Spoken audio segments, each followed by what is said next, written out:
Hello नमस्कार।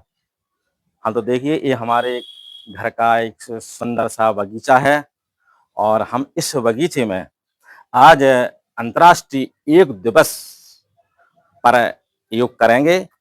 आज इस योग दिवस पर हमारे सभी दोस्तों को, सभी मित्रों को बहुत हार्दिक शुभकामनाएँ स्वीकार हों। क्या है योग दिवस? हम सभी जानते हैं कि अगर हमें बहुत छोटी-छोटी समस्याएँ, छोटी-छोटी बीमारियों से अगर निजात पाना है, तो कुछ ना कुछ तो हमें एक्सरसाइज़ हो, चाहे योगा हो, करना पड़ेगा, ये पक्की बात है।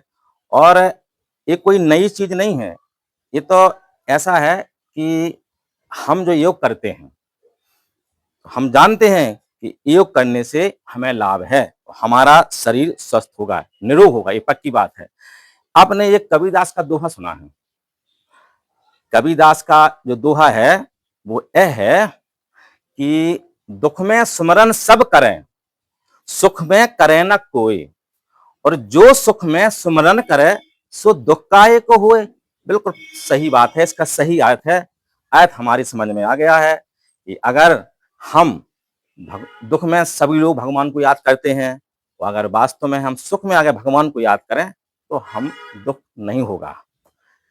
इसी अनुसार इसी के समान अर्थ को देखते हुए हमने एक योग दोहा बनाया है, वो आपके सामने पेश है।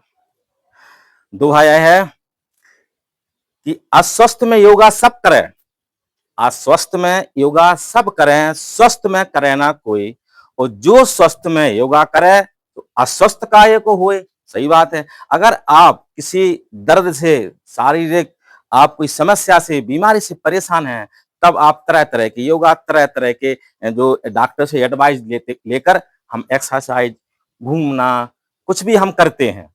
और अगर ये बात सही है, अगर आप स्वस्थ हैं और अगर स्वस्थ में, वैसे योगा का सही मतलब यही होता है कि अगर आप स्वस्थ हैं, तो इसको आप अपने जीवन में उतार कर इसको डेली रूटीन में आप कम से कम 30 मिनट तक आप योग करिए, तो आप ये जानेंगे कि आप अस्वस्थ नहीं हो पाएँगे। ये बिल्कुल पक्की बात है।